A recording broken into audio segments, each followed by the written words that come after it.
if you like alcohol, that's a stupid question. Yeah. Right? It's like, why do people drink too much? Well, because it's great. Yeah. It's like, okay, so why stop? Well, you do stupid things when you're drunk.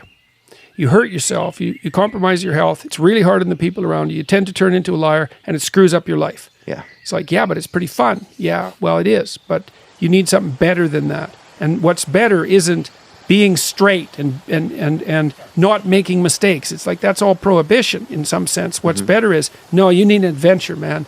You need to get out there and have something to do. Yeah. And something worth waking up for. And that's the substitute for the addiction.